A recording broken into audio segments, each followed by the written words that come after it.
kita masuk dalam pemberitaan firman.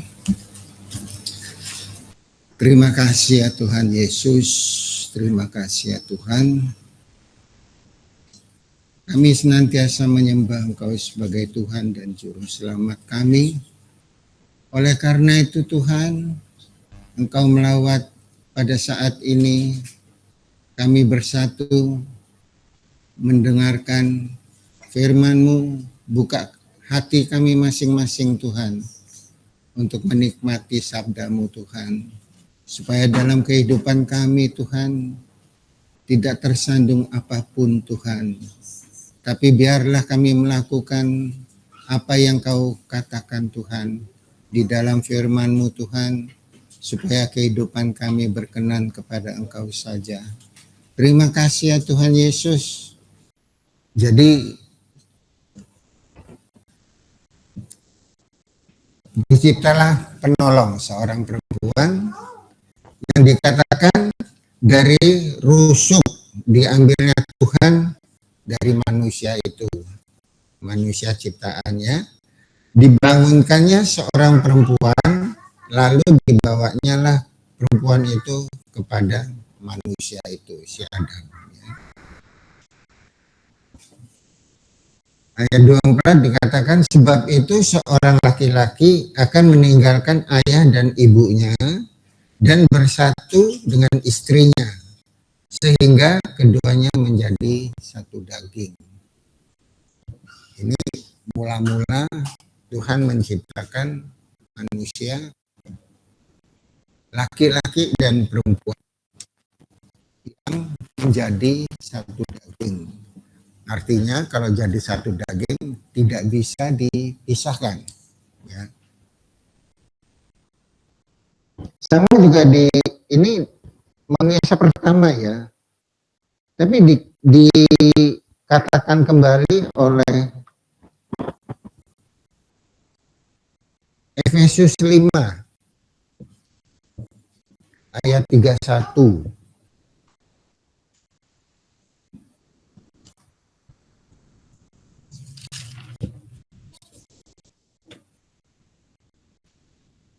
Sebab itu laki-laki akan meninggalkan ayahnya dan ibunya dan bersatu dengan istrinya, sehingga keduanya itu menjadi satu daging. Ya, sama ya. Jadi Yesus, bukan Yesus, Rasul Paulus ya. Di dalam Efesus dia mengatakan lagi yang dikutip dari Taurat, dari Taurat untuk mengajarkan kita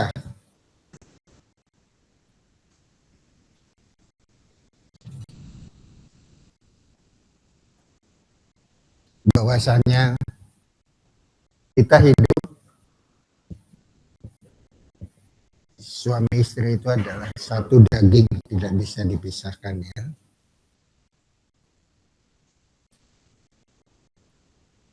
Markus 10 ayat 9.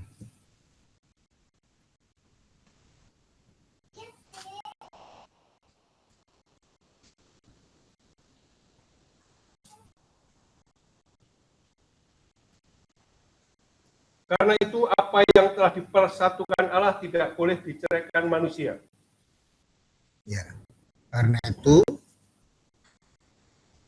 apa yang dipersatukan Allah tidak boleh diceraikan manusia.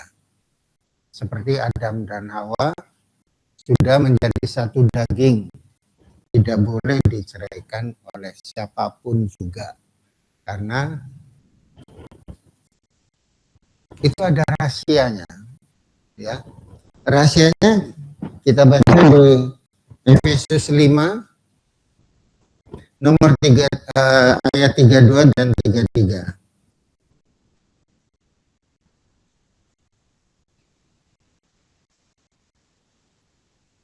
Efesus 5 ayat 31 dulu.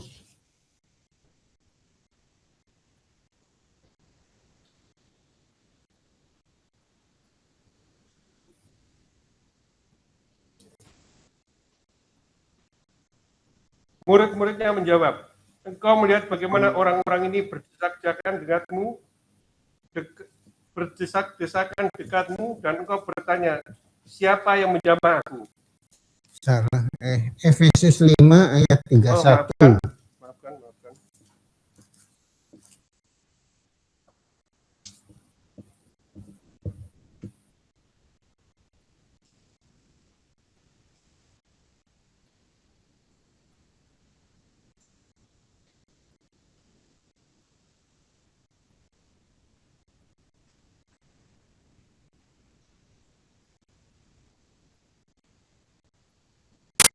Dan rendahkanlah dirimu seorang kepada yang lain di dalam takut akan Kristus. Efesus 5 ayat 31. 31, maafkan. Sebab itu laki-laki akan meninggalkan ayahnya dan ibunya dan bersatu dengan istrinya sehingga keduanya menjadi satu daging. Ya, teruskan. Rahasia ini besar, tetapi yang aku maksudkan ialah hubungan Kristus dan jemaat. Bagaimanapun juga, bagi kamu masing-masing berlaku, kasihlah istrimu seperti dirimu sendiri dan istri hendaklah menghormati suaminya. Ya.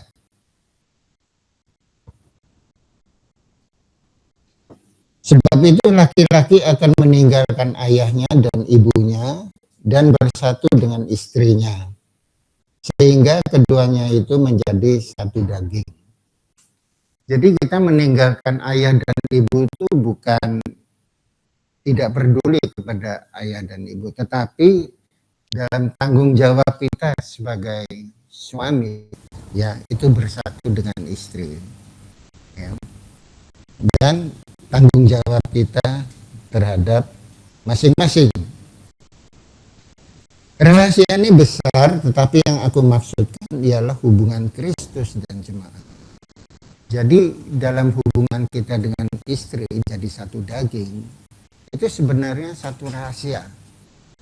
Dikatakan rahasia, itu tidak banyak orang tahu, ya.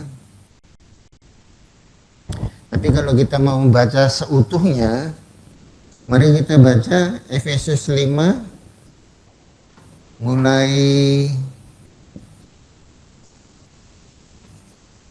ayat 22 sampai 33. Kasih Kristus adalah dasar hidup suami istri. Ya. Hai istri, tunduklah kepada suamimu seperti kepada Tuhan. Karena suami adalah kepala istri, sama seperti Kristus adalah kepala jemaat, dialah yang menyelamatkan tubuh. Karena itu sebagaimana jemaat tunduk kepada Kristus, demikianlah juga istri kepada suami dalam segala sesuatu.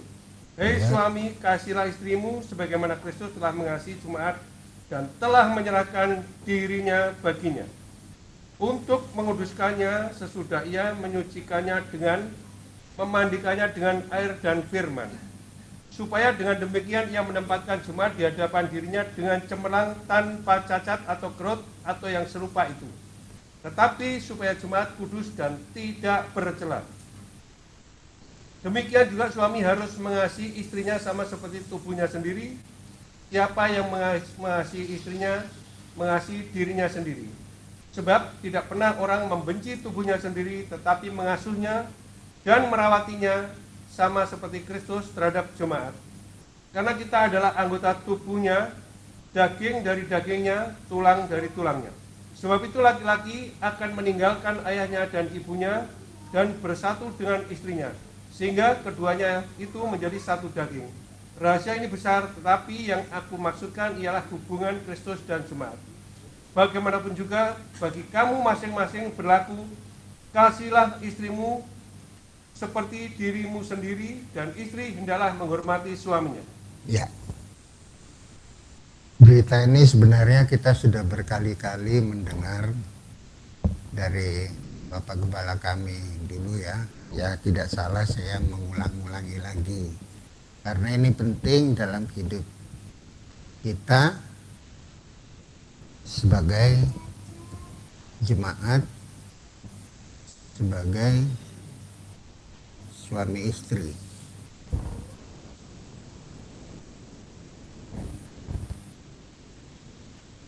Jadi dalam hidup kita itu ada komitmen. Komitmen kita itu ialah kesetiaan dalam nikah, ya. kita tidak mengkhianati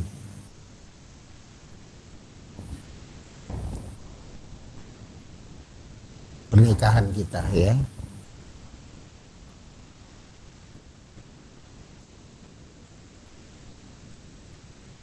Jadi rahasianya adalah Kristus sebagai mempelai pria, kita sebagai mempelai wanitanya, ya.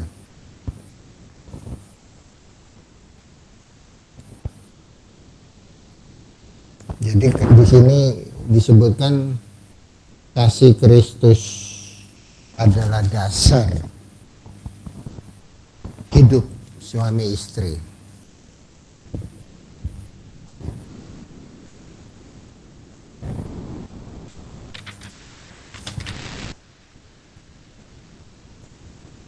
Oleh karena itu tadi disebutkan kalau sudah disatukan, kita sudah jadi satu daging, Allah sudah mempersatukan kita, tidak boleh diceraikan oleh manusia.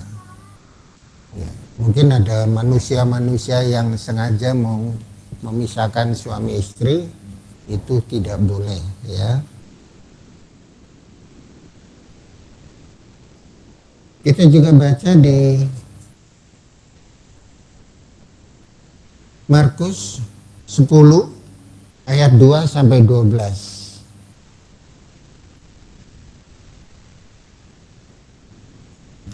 Silakan.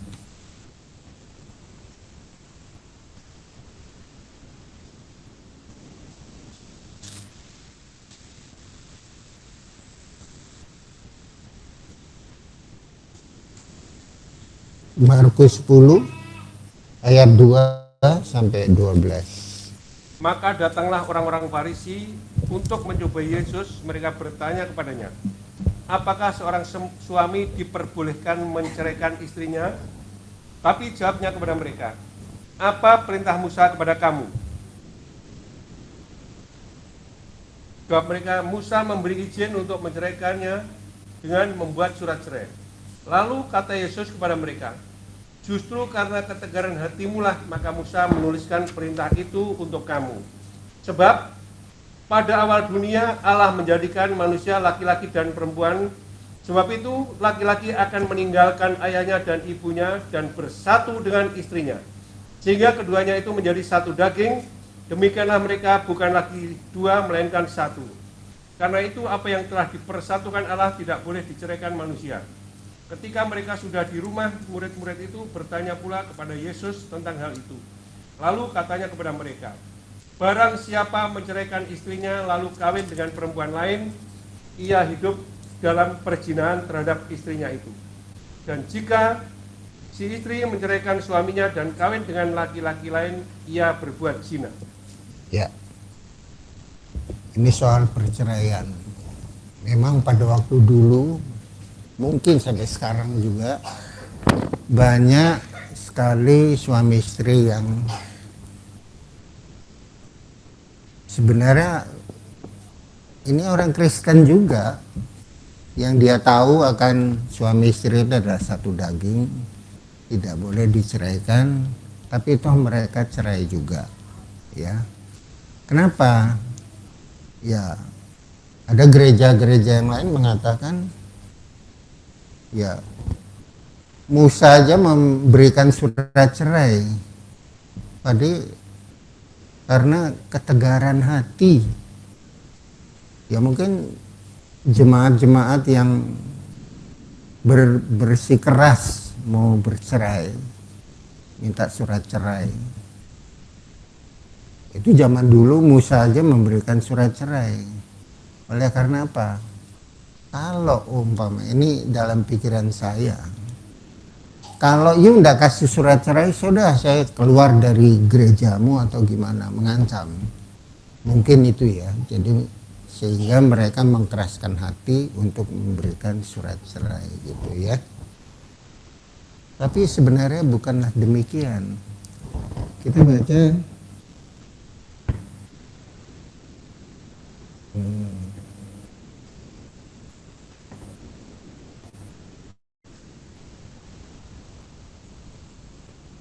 ya, coba kita ulangi di Markus 10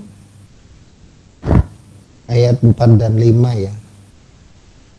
Coba kita ulangi di Markus 10 ayat Jawab 4 mereka, dan Musa memberi izin untuk menceraikannya dengan membuat surat cerai. Lalu kata Yesus kepada mereka, justru karena ketegaran hatimu lah maka Musa menuliskan perintah itu untuk kamu. Sebab pada awal dunia Allah menjadikan mereka laki-laki dan perempuan. Sebab itu laki-laki akan meninggalkan ayahnya dan ibunya dan bersatu dengan istrinya. ya cukup. Di Markus disebutkan Musa memberi izin untuk menceraikan dengan membuat surat cerai. Lalu kata Yesus kepada mereka, justru karena ketegaran hatimu, maka Musa menuliskan perintah itu untuk kamu. Pada waktu itu Yesus ini dicobai sama orang-orang Farisi. Dia mau tahu nih apa maksudnya Yesus menguji dia, orang cerai itu gimana. Padahal pada waktu ini ya memang Musa kan memberi surat cerai. Tapi sebenarnya bukanlah demikian. Karena Tuhan menciptakan laki-laki dan perempuan ya. Yang menciptakan semula itu bukan demikian, karena Adam dan Hawa diciptakan bukan untuk bercerai. Oleh karena itu Yesus ada alasan untuk mengatakan ini. Tapi dengan ayat yang sama juga kita baca di Matius 19 ayat 7 dan 8. Mulai ayat 3 ya, Matius 19. Silakan.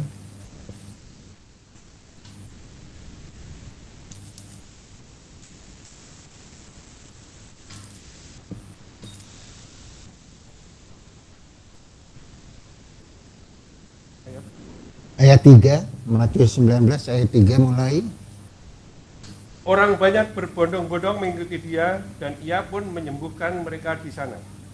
Maka datanglah orang-orang Farisi kepadanya untuk mencobai dia. Mereka bertanya, apakah diperbolehkan orang menceraikan istrinya dengan alasan apa saja? Jawab Yesus, tidakkah kamu baca bahwa ia yang menciptakan manusia sejak semula menjadikan mereka laki-laki dan perempuan? Dan firman-Nya, sebab itu laki-laki akan meninggalkan ayah dan ibunya dan bersatu dengan istrinya, sehingga keduanya itu menjadi satu daging. Demikianlah mereka bukan lagi dua, melainkan satu. Karena itu apa yang telah dipersatukan Allah tidak boleh diceraikan manusia.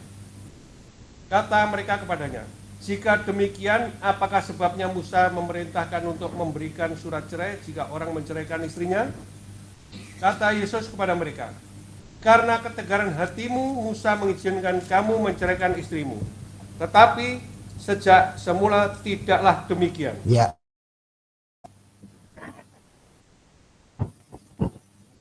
Ya, jadi berkali-kali dalam Injil dan Alkitab mengatakan hal-hal soal perceraian yang tidak berkenan kepada kita ya, sebagai pengikut Kristus, apalagi sebagai jemaat, sebagai anak-anak Tuhan. Ya, kita harus menghormati pernikahan, yaitu untuk supaya kita bisa menjadi mempelainya Tuhan ya. Tuhan memang tidak suka perceraian. Coba kita bahas lagi di Maliaki 2 ayat 15 dan 16. Maliaki 2 ayat 15 dan 16.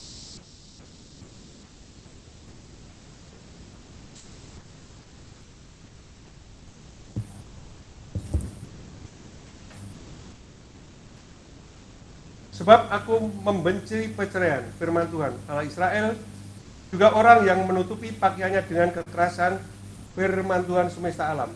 maka jagalah dirimu dan janganlah berkhianat. Ya.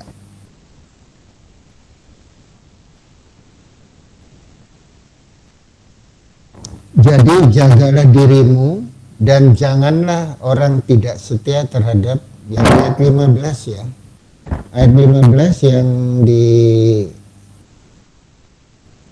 B dikatakan, jadi jagalah dirimu dan janganlah orang tidak setia terhadap istri dari masa mudanya. Jadi ada satu pengertian begini, masa muda dari istrimu dari masa mudanya. Jadi berarti kita menikah pada masa muda itu tidak berputus sampai kita sudah tua. Jadi ayat ini maksudnya begitu, ya. Jagalah dirimu dan janganlah orang tidak setia terhadap istri dari masa mudanya. Sebab aku membenci perceraian. Jadi kita dari masa muda sudah menikah, itu menjaga kesetiaan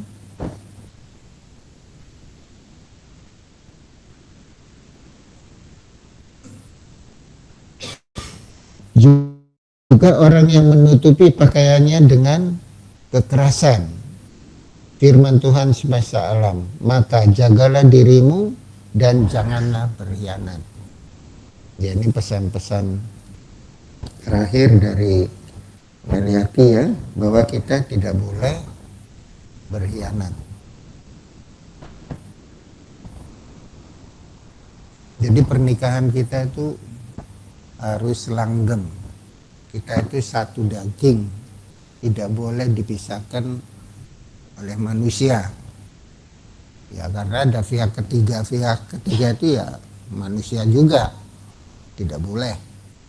Ya, maka kita jaga kekudusan kita memberikan diri kita selalu dikuduskan dengan kita selalu beribadah kepada Tuhan dan mengingat akan firman-firman-Nya. Dan juga kalau memang dalam kehidupan kita itu tidak luput dari perselisihan, ya. Mungkin kita sering amarah, sedang melakukan yang tidak diinginkan, tapi itu kebanyakan manusia lah. Manusia itu ya suka emosi. Kalau manusia emosi itu suka marah. Nah, ada firman Tuhan mengatakan, sebelum matahari terbenam amarahmu harus sudah hilang, ya, tidak boleh dilanjutkan sampai besok. Itu firman kita baca di Efesus 4 ayat 26 sampai 27.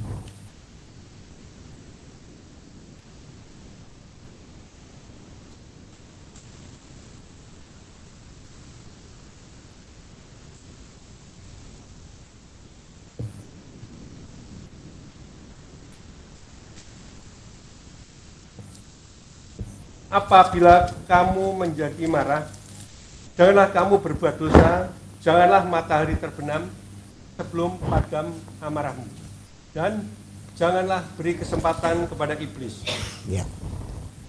Jadi amarah itu adalah pengaruh dari iblis juga, ya. Kita marah, padahal kita tahu nih, kita tidak boleh marah, tetapi emosi. Jangan sampai iblis itu masuk ke hati kita. Jangan kita sampai mata gelap, ya, tidak kelihatan Tuhan Yesus. Makanya kalau seseorang yang begitu mendalam akan firman Tuhan,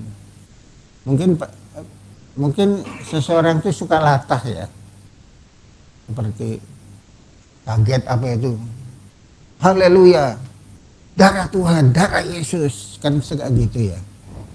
Itu tidak apa, itu refleksi dalam hati kita supaya jangan ada hati iblis yang mengganggu kita.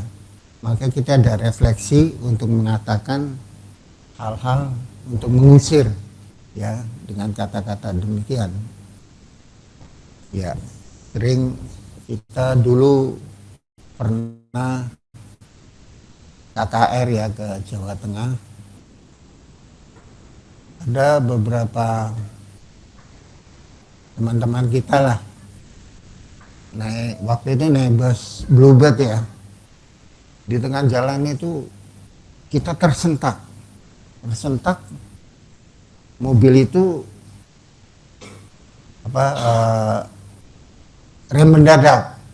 Kita asik tidur aja gitu, tapi ada beberapa anak-anak Tuhan begitu teriak, ada yang teriak Tuhan Yesus, ada yang berteriak darah Yesus.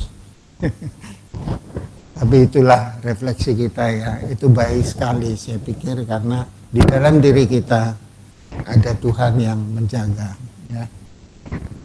Refleksi yang kita tidak sengaja gitu, itu refleksi yang begitu tiba-tiba ya. Jadi jangan ada iblis sampai masuk di dalam kita. Jadi amarah kita itu tidak boleh melebihi matahari terbenam. Artinya tidak boleh besok itu melanjutkan lagi amarah itu, tidak boleh. Ya, kita harus mawas diri, kita harus minta pertolongan Tuhan untuk dapat melakukan yang terbaik, terutama dalam hidup sebagai suami istri. Ya. Ya, ini sebagai yang terakhir kita lanjutkan tadi Efesus 4, kita lanjutkan di ayat 31 sampai 32. Silakan. Segala kepahitan, kegeraman, kemarahan, pertikaian dan fitnah hendaklah dibuang dari antara kamu, demikian pula segala kejahatan. Tetapi hendaklah kamu ramah seorang terhadap yang lain, penuh kasih mesra dan saling mengampuni, sebagaimana Allah di dalam Kristus telah mengampuni kamu. Ya, terima kasih. Jadi dalam hidup kita itu harus saling mengampuni. Ya, kalau kita ada salah ya sama istri, kalau istri ada salah sama suami, saling mengampuni supaya Tuhan itu ada tetap di dalam kita. Oleh karena kita ini satu daging.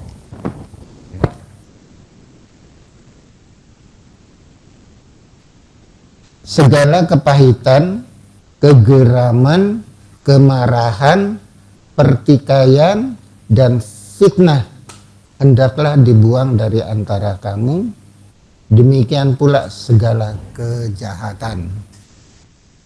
Tetapi hendaklah kamu ramah seorang terhadap yang lain, penuh kasih mesra dan saling mengampuni, sebagaimana Allah di dalam Kristus telah mengampuni kita. Ya, kita sebagai orang Kristen, kita percaya bahwa Yesus senantiasa mengampuni kita asal kita menyadari kesalahan-kesalahan kita, ya. Jangan kesalahan kita itu kita pendam dalam hati, akan membalas dendam, ya. Saya sering lihat di pagi-pagi itu sama istri itu sambil makan nonton TV, selalu banyak sekali kejadian-kejadian yang entah itu pembunuhan, entah itu perceraian, entah itu orang tua dengan anak, ya, yang berbuat salah. Saya selalu bilang, mereka ini tidak ada Tuhan. Pasti. Ya, mereka memang bukan anak-anak Tuhan. Ada iman-iman lain. Terhadap juga banyak orang-orang Tionghoa ya. Saya menganggap dia nggak ada Tuhan karena memang mereka Orang Tionghoa kan ada yang Konghucu, ada yang Buddha, ada yang Tao. Nah mereka itu tidak ada ajaran suami istri, itu nggak ada. Oleh karena itu kita ini bersyukur kita itu mendapatkan lawatan Tuhan dalam firman-Nya, dalam kita bergereja, ya. Jadi penting sekali untuk ibadah. Ada orang mengatakan, aku sudah percaya Tuhan, ya udah, percaya Tuhan, aku diampuni, aku masuk surga. Tapi kita perlu berkumpul, ya, berkomunikasi, ya, kita penting berkumpul untuk mendengarkan selalu firman Tuhan, supaya firman Tuhan itu, ya, kasarnya dicekokin di hati kamu, cekok, kamu itu dicekok gitu, supaya kamu dipaksa gitu ya untuk menerima firman Tuhan, ya. Jadi kita bersyukur juga bahwa kita GPT Gereja Pantasya Tabernakel adalah suatu pengajaran kabar mempelai dan terang dari tabernakel.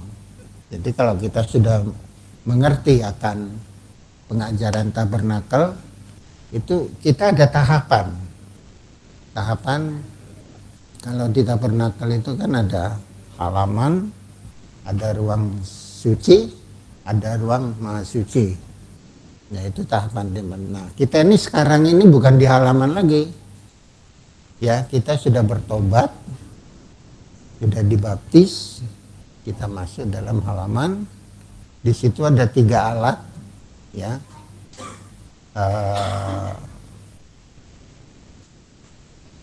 pelita, dian. Itu dian itu adalah untuk kita mengenal firman Tuhan, ya. Dan kita ada roti sajian, dan itu kita juga menerima pendidikan Tuhan. Dan ada mesbah dupa, itu penyembahan kepada Tuhan, ya. Pada satu saat nanti, kalau Tuhan kan istilahnya kalau di tabernakel tuh Tuhan hadir di sana, di ruangan maha suci. Ruangan maha suci itu pun tidak boleh orang sembarang masuk, hanya boleh imam besar, imam suku Lewi. Yang pada waktu Musa itu yang diperbolehkan itu imam, yaitu Harun, ya. Lewi, Harun itu Lewi sama keturunannya yang boleh masuk, dan bukan tiap hari masuk, ya. Pada satu ada perayaan apa gitu mereka baru masuk. Dan di tabernakel itu kalau siang Tuhan hadir berupa awan, tiang awan, ya. Kalau malam dia ada api menerangi kemah suci itu, ya. Ya itu nanti lain kali kita akan memperdalam lagi, ya, firman Tuhan. Sekian dulu pada siang hari ini. Mari kita menyanyikan satu Psalm 58. Oh betapa besar anugerahnya.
kasih ya Tuhan. Terima kasih. Engkau memberikan kami sekalian Tuhan untuk kasih setiamu Tuhan dalam pengajaran firman-Mu ya Tuhan. Bagaimana kami harus hidup, terutama sebagai suami istri, terutama Engkau adalah mempelai surga yang mulia. Kami sebagai jemaat adalah mempelai perempuan yang siap sedia Tuhan menjemput Engkau Tuhan. Terima kasih ya Tuhan Yesus, terima kasih. Terima kasih ya Tuhan. Biarlah firman-Mu ini ya Tuhan menjadikan kami suatu dasar kehidupan yang sesuai dengan kehendak-Mu. Terima kasih ya Tuhan Yesus.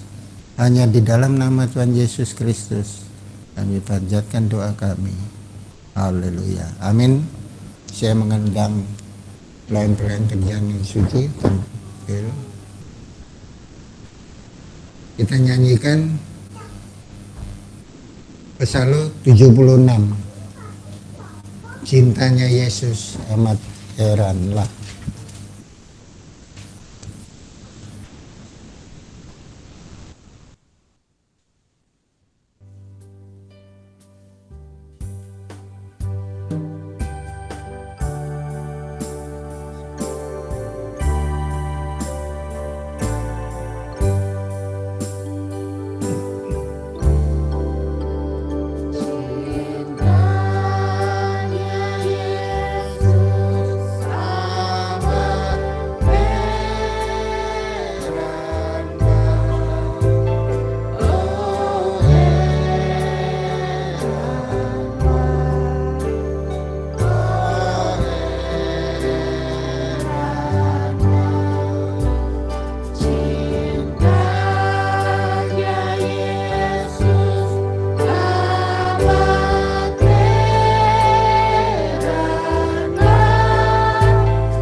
Tubuh Kristus akan di atas, tinggi-tinggi di atas kepala kita.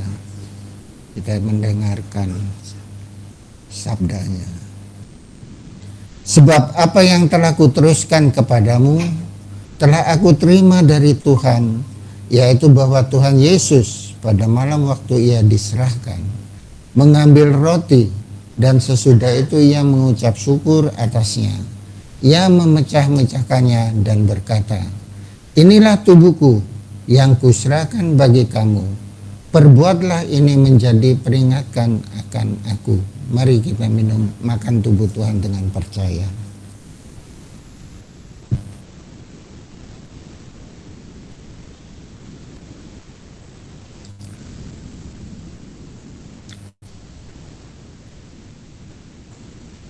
Kita angkat darah Tuhan tinggi-tinggi di atas kepala kita.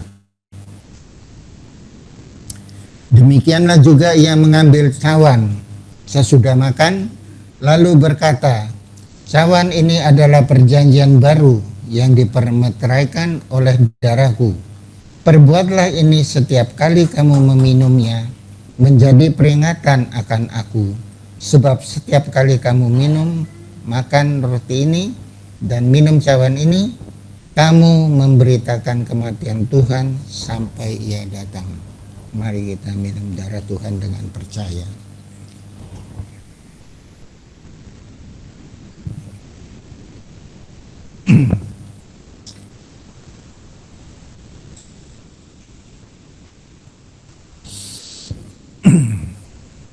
Terima kasih ya Tuhan Yesus. Terima kasih ya Tuhan Yesus. Tubuh dan darah-Mu Tuhan. Ada janji dari Engkau Tuhan, supaya kehidupan kami bersatu dengan Engkau. Engkau ada di dalam kami ada di dalam Engkau Tuhan. Terima kasih ya Tuhan, terima kasih. Izinkan kehidupan kami Tuhan, melakukan apa yang Kau kehendaki Tuhan, sesuai dengan kehendak-Mu. Berilah kasih-Mu, berilah kasih karunia-Mu Tuhan, dalam kehidupan kami, sebagai anak-anak-Mu, sebagai jemaat. Terima kasih ya Tuhan Yesus, terima kasih.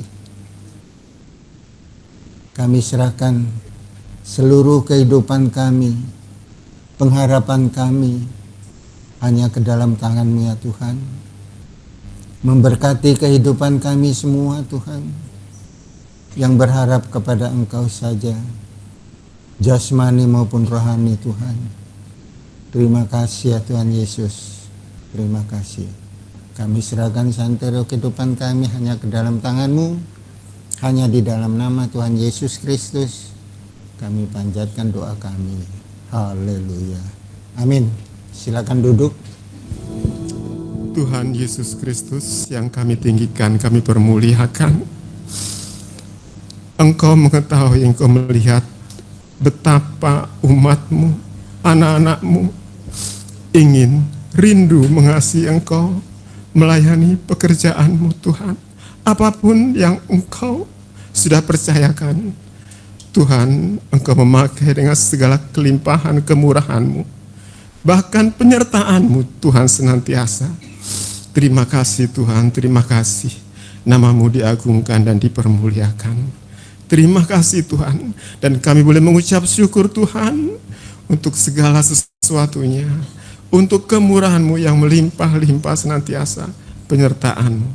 Terima kasih Tuhan, terima kasih, kami mengucap syukur Engkau memakai kami. Dan sekarang sudah dikasih oleh Tuhan Yesus, saatnya pulanglah kembali ke tempat mereka masing-masing. Terimalah berkat yang dari Bapa, Anak, dan Roh Kudus, yaitu Tuhan Yesus Kristus, menyertai saudara sekalian sampai Tuhan datang kembali. Dalam nama Tuhan Yesus Kristus. Haleluya. Amin. Sekian ibadah kita. Selamat siang.